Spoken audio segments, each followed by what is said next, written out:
Hello and welcome to the Sonic Cinema podcast. My name is Brian Scuttle and thank you for joining me at www.sonic-cinema.com.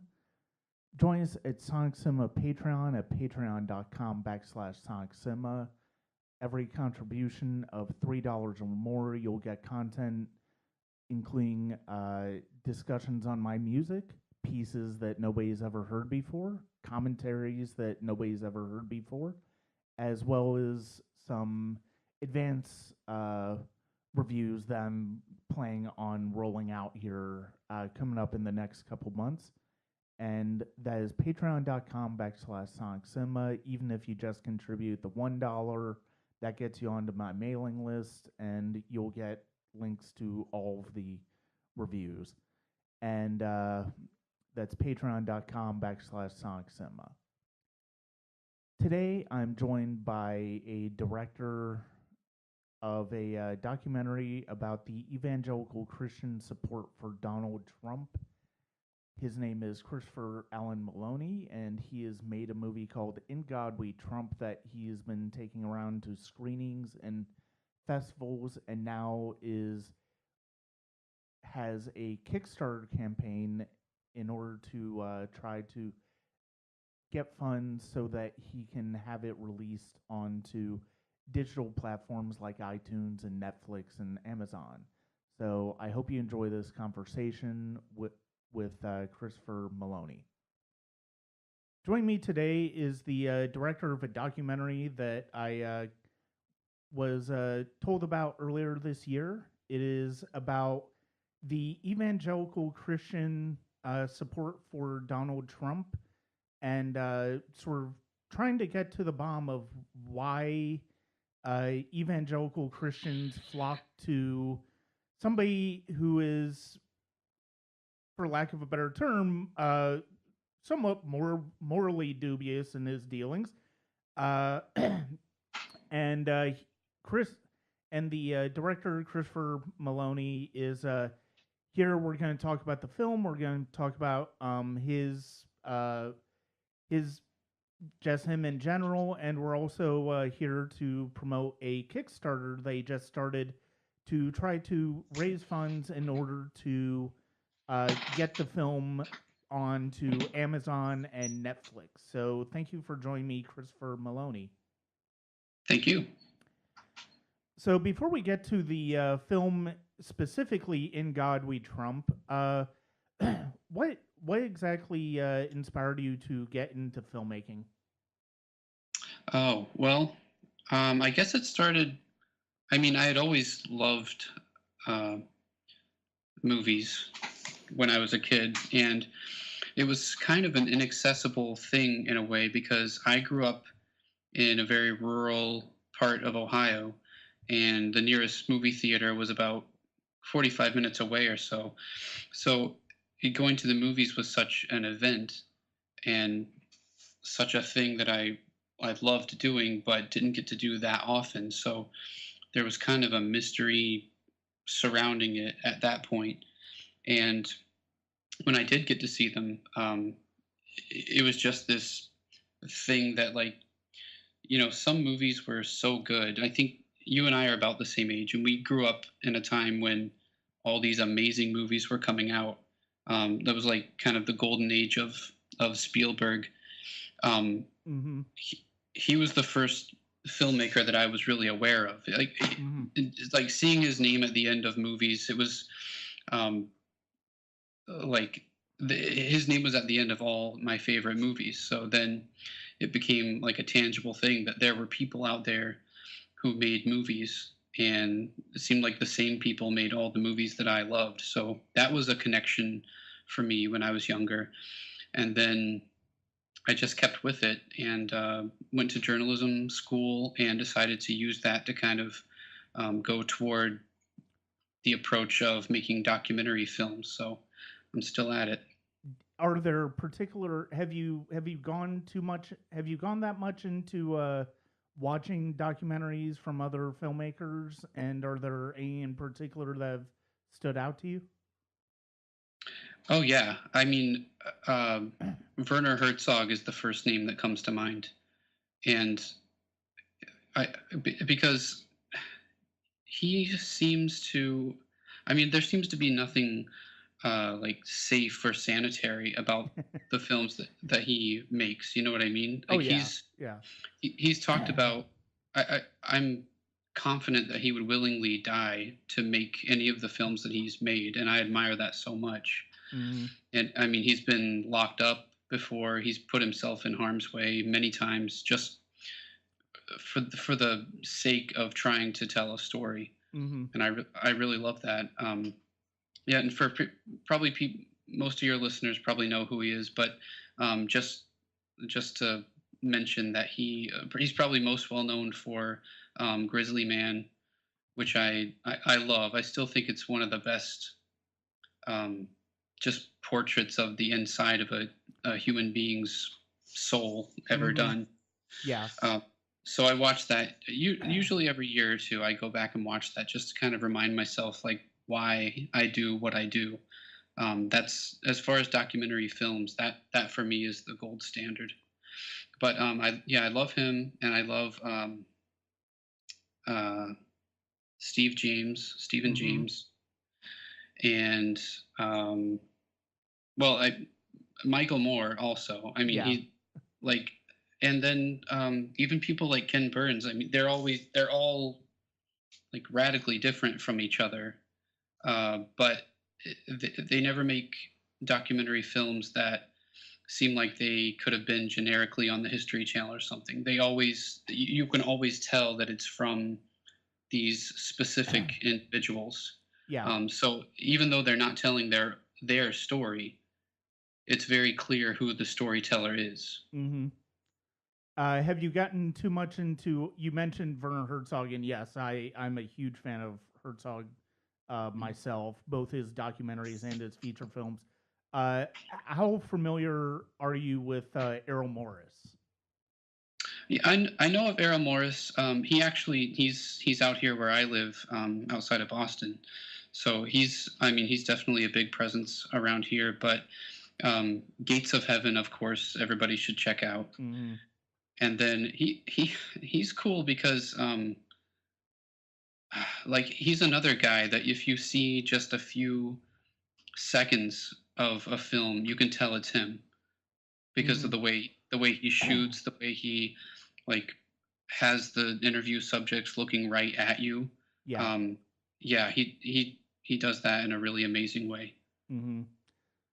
Yeah, and he's up there with Herzog as far as documentary filmmakers, and Steve Hmm. James. You mentioned Right. Ken Burns, obviously, as far as long form.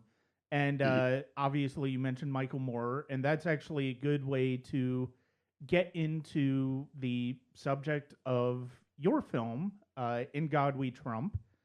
And just to give a, I know I had first become aware of you through a mutual friend, Stu Deloney, and his radio show, Snarky Faith, and I had heard an interview that you had done with him about the film.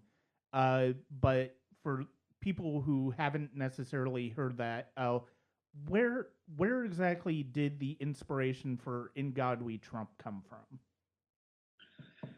All along the 2016 presidential campaign, there were a lot of things about it that were just uh, I was incredulous about because so much. I mean, as month by month went by, there was so much of it that was so hard to believe. Like we reached a point where it didn't even seem like reality anymore. Mm-hmm. And one of those things was that somehow the Republican nominee Donald Trump, who had been married 3 times and had not exactly very high moral standards, it seemed, and had made a fortune on like casinos and somehow that he got the support of the Christian vote of evangelical Christians.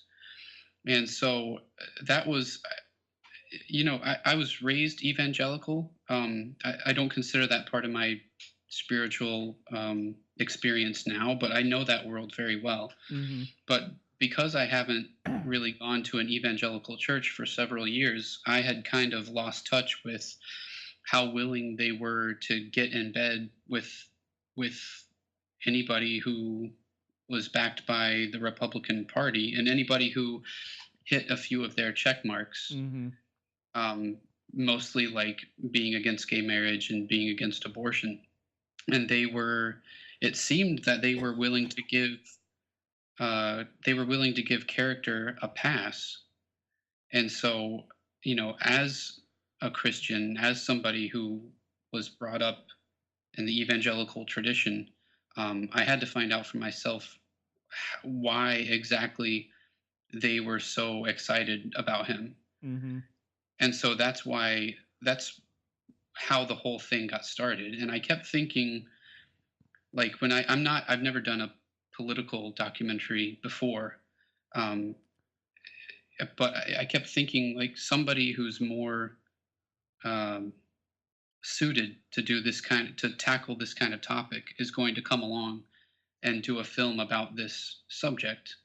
And I kept waiting for that to happen, and it didn't Mm-hmm. happen. So I just kept going, and the result is In God We Trump. But I I I didn't necessarily expect to find any conclusions. I just wanted to kind of open up the question about it and ask the right questions.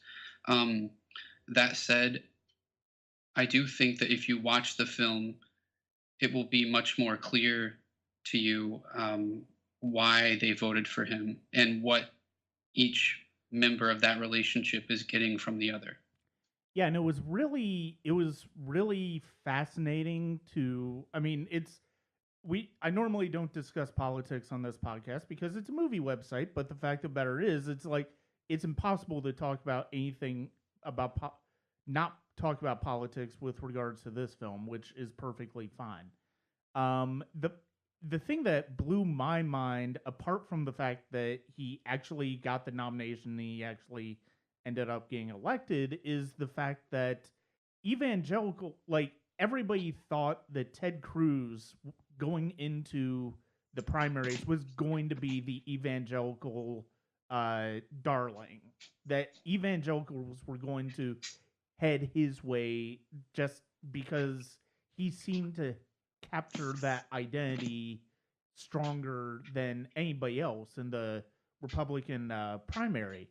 And Hmm. so the fact that Trump did it is just baffling to me.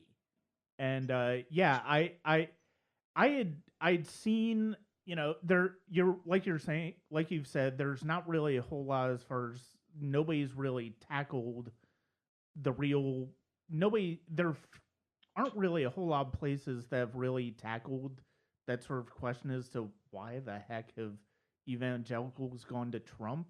I Hmm. will say, I will point out Full Frontal with Samantha Bee um, on TBS.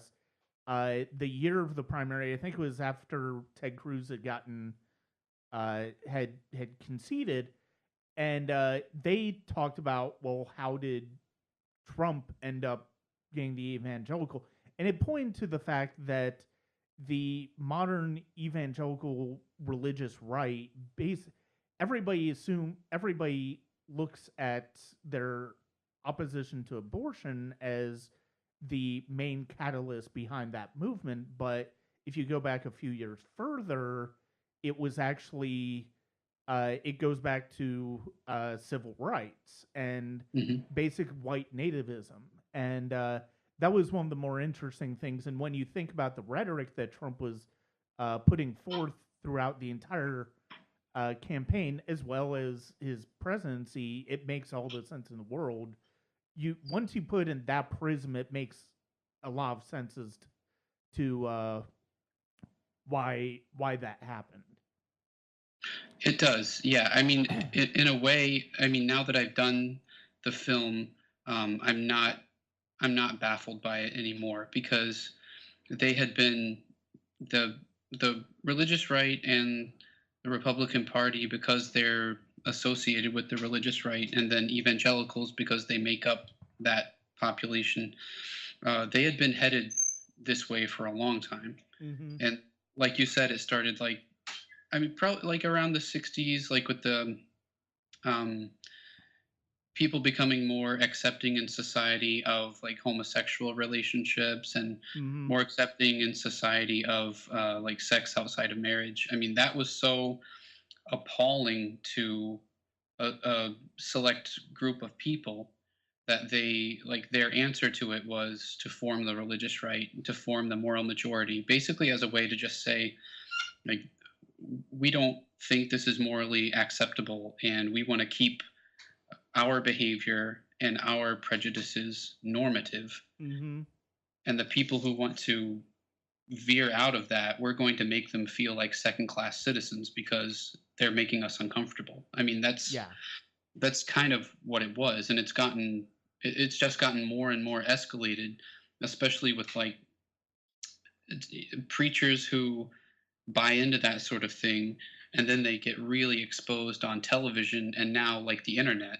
I mean, Mm-hmm. anybody can like post a sermon on YouTube or whatever where they can just say really pretty radical things, but it's it's not it goes right in line with the most radical things that Donald Trump has said. Mm-hmm. I mean, like, there's a straight line between like his disregard and lack of respect for women and the evangelical uh, lack of respect for women. Mm-hmm. That's just one example, but or like his thinking that climate change is a hoax, and then evangelicals thinking, well, climate change doesn't exist because God wouldn't allow it to exist, or it does exist and that's great because it's going to help bring on the destruction of the world, and we want the destruction of the Mm-hmm. world because we want Jesus to come back. It all lines up.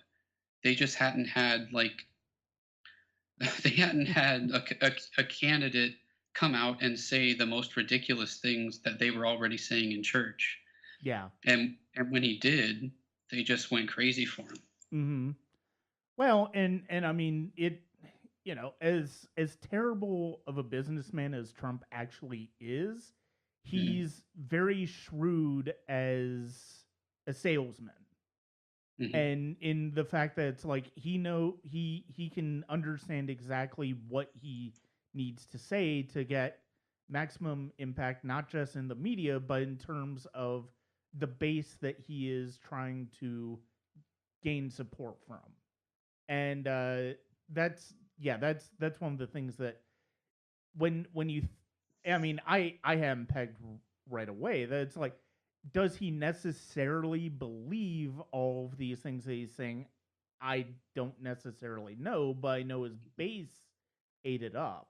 And I Yeah. mean, that was, and he has no, because of that, he has no motivation to say, look, I don't actually believe these things I'm saying.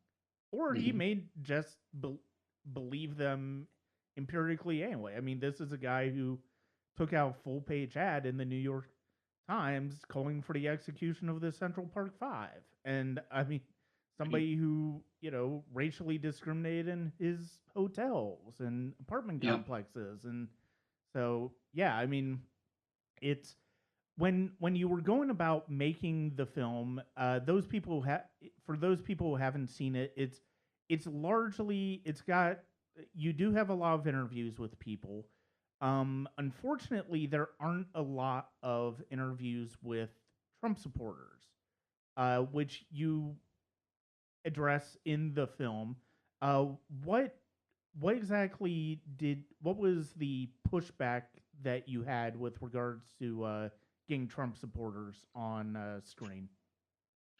I tried so hard. I really wanted that. I especially wanted somebody who was a Trump supporter and whose idea of their Christian faith had led them to support him, because that's really like the main question I was trying to get Mm-hmm. to.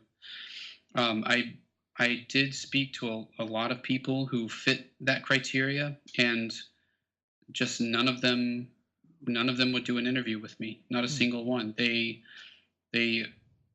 were either like skeptical from the beginning or downright hostile and called me like the liberal media, and um, which I guess I technically am, but I would have I would have treated them with respect and just Yeah. asked honest questions and not tried to humiliate them. I just wanted them to have their say, but none of them would. I think part of it is that it's much easier to hold on to kind of uh, beliefs when they're not scrutinized because you're part of a mob and you have mob mentality. But when you try to separate one of them and ask them to sit down with you and have a conversation, Mm-hmm. first of all, it's a lot harder, and it's probably not as much fun for them either because they don't get to like wave a sign and scream in your face. If they have to actually answer questions about it, Yeah. they might not be able to, at least not have good answers. Mm-hmm. I think that was what it was, and it is still something that I wish I had been able to get. But the other thing is that I think that they've made themselves pretty clear anyways. So I'm not sure I would have gotten a lot of insight from them. It still doesn't make a lot of sense. Yeah. Um, I mean, like especially because I still, even though I'm not like part of an evangelical church or anything anymore, I do still consider myself a Christian. That's still my like faith path. I still am compelled by that. And what bothers me is that people have taken teachings that have been so like enlightening and inspiring for me and instead use them to uh, excuse themselves from uh, excuse themselves from making a really bad choice and supporting somebody who obviously doesn't buy into it. Yeah. So, like, I always think, I mean, if somebody voted for Trump because they were taken advantage of or because they were vulnerable and gullible, I always think, fine, whatever. Or somebody who's always been a lifelong Republican and they're not willing to veer away from that. I Mm-hmm. mean, I can kind of understand that, but when somebody says, like has been said before, that he was God's choice, or that like God told them that they had to vote for Trump, or that um, he's fulfilling a prophecy in the Bible. And that I get really upset about because Yeah. that's a certain level of evil that I uh, hadn't seen until it happened. Mm-hmm. Well, and even though you weren't able to get any Trump supporters, I do feel like, and I certainly, on the one hand, I under I quote unquote understand why they might have been hesitant, but at the same time, I do feel like even though they didn't get a specific voice in terms of their like words on camera, I do feel like you did treat the idea of, I do think you treated people who did vote for him with a degree of respect or at least objectivity. And the film, one of the films that remind the In God We Trump remind me of, and I mentioned in my review of it, was Jesus Camp, which Oh looked yeah, at uh, evangelical Christianity as far as and in terms of a specific Bible camp that was being run. And I one of the things that I like about that movie is that even though I don't subscribe to evangelical thought, I'm not really particularly religious myself. Um, I feel like the filmmakers there were very even-handed and treated the subjects with respect. They did not show them in they didn't treat them in a negative way, right. which would have really made the film lesser. And I certainly don't feel like as much as you could without anybody doing an interview with you. I feel like you at least showed objectivity and really wanting to understand uh, what compelled them to follow Donald Trump and to vote for him. Yeah, there's a segment of the film where I compile a bunch of clips from the news of uh, Trump voters who now regret voting for him. Mm-hmm. And it's really sad and heartbreaking, like what they thought they were getting and what they got instead, and how their vulnerabilities were taken advantage of. Mm-hmm. And there's a real distinction between that group of people. I really do have sympathy for them, and the film has sympathy for them. And then the group of people who are already in power because they're at a certain level of hierarchy in the evangelical world. They've sustained a certain amount, or they've secured a certain status, Mm-hmm. and they use that status and that power to tell people in stations below them, you have to vote for Trump. Yeah. God wants you to vote for Trump.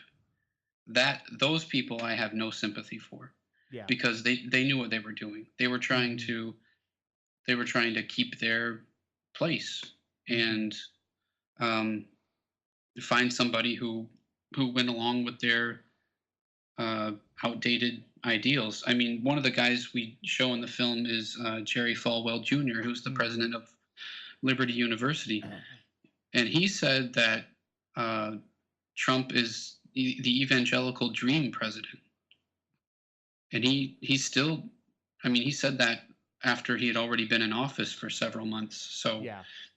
he still stands by him. Mm-hmm. Yeah. And I mean that's and I mean it well, first of all, the idea of him being the evangelical dream president is kind of hysterical in a lot of ways because I could have sworn his father, other people were saying that about, Reagan and maybe even W. But, Yeah, I but think W actually was. I think yeah, he yeah. was squeaky clean. Um, he held their ideals. I think he was too politically correct for them, maybe. Mm-hmm.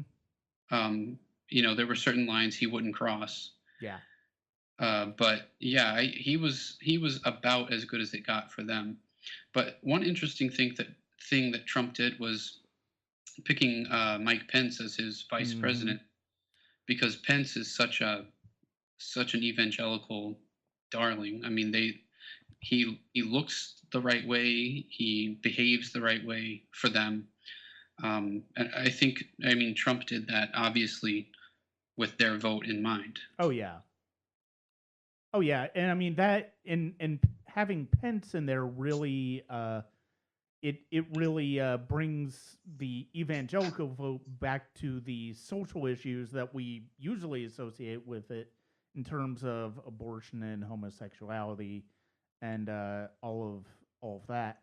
Um, so when the film has been released, I don't know if have you done any film festivals for it. I know that you've basically been taking the film around and doing screening parties for it. Mhm. Um, Yeah, it had it screened in Boston and New York at these little screenings, and then it's been, like you said, it's been having like private screenings that people have been hosting in their homes. But it had its premiere at the Big Sky Documentary Film Festival in Montana back in February, okay. and then it played in the UK at the Newcastle International Film Festival a month or two ago. So it's played at a couple festivals. It's had several screenings, and then I was invited down to this event. Actually, I mean, we mentioned Liberty University in the city of Lynchburg, Virginia, where Liberty Mm-hmm. University is. There was this event happening that was like a purposeful response to like toxic evangelicalism, and Mm-hmm. even like what some people called like uh, Trump evangelicalism. But I brought segments of the film there and hosted a workshop where I showed different moments from the film and showed how, like, there's a certain type of evangelicalism that's not Christian, but it's still very influential and very powerful, and that's one of the things that this film is trying to expose. Hmm. Yeah. And I think it does. I mean, my personally, I mean, I'm very much in the anti-Trump camp. I mean, anybody who follows me on social media kind of knows that. But the fact of the matter is, it's like I think one of the things that I do think I do think you can be skeptical of your subject.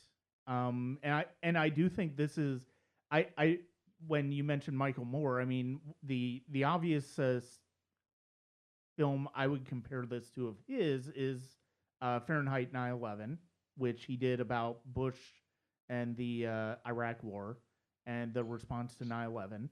And I do think that one of the things that both film I one of the things that I think that type of film can do is I think it can go pretty deeply into a specific aspect of an individual's um, politics or worldview, and really sort of try to get to the heart of it and expose it in a way that, I mean, yes, it's going to come off as biased to the people who support that individual, but at the same time, I do think it does it's kind of disheartening that you have Trump supporters who are who just won't accept anything that they would see as threatening to their view of Trump.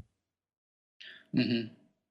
Yeah, I mean, there's a reason that this problem, this relationship, this kind of symbiotic relationship between Trump and evangelicals. It's been people have mentioned it in articles. It's kind of been looked at a little bit, but it's never been looked at with this much depth, to my knowledge. Yeah. And the other thing is that I'm not a politician or a social scientist or anything like that. I'm a filmmaker. That's all I really know how to do. So this is it's in story form. You get to see it unfold as a story, and like people's brains open up in a way when they hear stories that they don't open up in other venues. Like Hmm. it would be much different getting this information in a textbook or like in a PowerPoint than it is to see it in a film. Yeah. So my hope is that people can go in for a good story and really learn something that's very threatening and very immediate at the same time. Hmm. Well, let's move to the Kickstarter for a second, because that was part of the reason why we got this interview in when we did. You currently have a Kickstarter that you started last week in order to raise funds in the hopes of getting the film on distribution outlets like Netflix and Amazon. If Hmm. you could talk to us about that, and maybe plug the link for that. Right. Well, if on Kickstarter, it's called "In God We Trump Release" because, like I kind of say in the setup of the Kickstarter project, like I've spent the last year or so of my life making this film, and I mentioned already like where it's screened at a few places and it's gotten seen by a good amount of people, but it hasn't gotten out there enough. Mm-hmm. I wanted it to be available to the entire public. So this is our this is our attempt to do that by we're working with an aggregator that is going to get it onto iTunes, Amazon Video, places like that, possibly Netflix, and then it'll be, available in everyone's home to see this and to see this thing that's happening in our country. So, like I said, it's called "In God We Trump Release." If people want to find me on Facebook, it's Christopher Allen Maloney. I'll have links to it there. And then on Twitter, it's at Maloney's Movies, and I'll have links to it there also. but we've been going for yeah, it started like a week ago, I guess it was. Mm-hmm. And we're 30% funded, so we've got 2 more weeks to go. And yeah, with just trying to get there. Yeah. Okay. Well, yeah, and I'll definitely be including a link on the post with this podcast, and I don't know that I actually follow you on Twitter yet.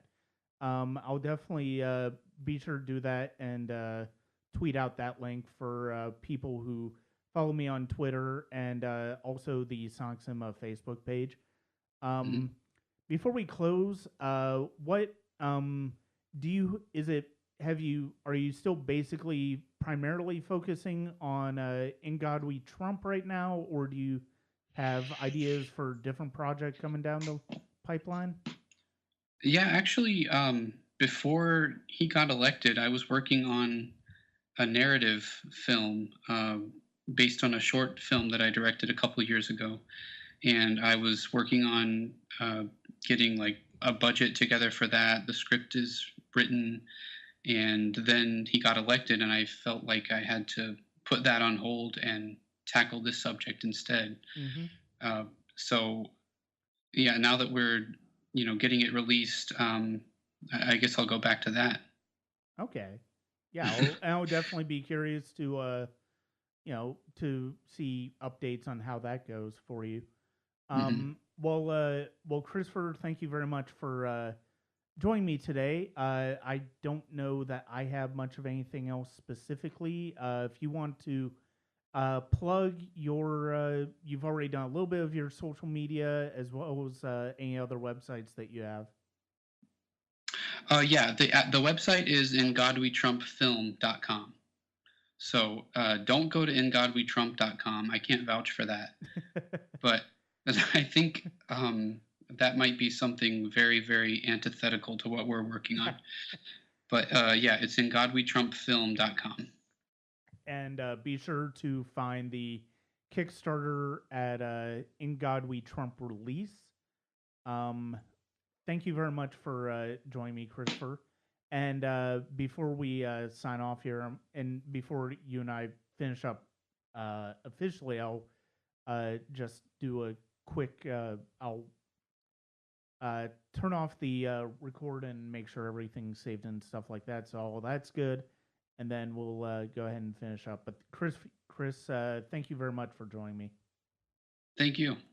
I'd like to thank Chris for joining me today. That is Kickstarter.com. Just look up In God We Trump Release if you'd like to contribute to that. Um, or check out the website In God We Trump Film. It's a really fascinating documentary. It's an interesting documentary about his subject. He does a really good job with it. And I hope you enjoy that. Coming up, I have a filmmaker interview that I did a couple weeks ago with a couple filmmakers who've made a couple movies available this coming year, this past year. And I'm looking forward to sharing that discussion. I also have discussions with one of my best friends on a movie that means a lot to me. Some more discussions on film with past uh, contributors and much more. I've got a lot planned for the coming year. It's going to be quite a ride. So thank you very much. This is Brian Scuttle, and I hope you enjoy. And until next time, thank you for joining me on the Sonic Cinema podcast.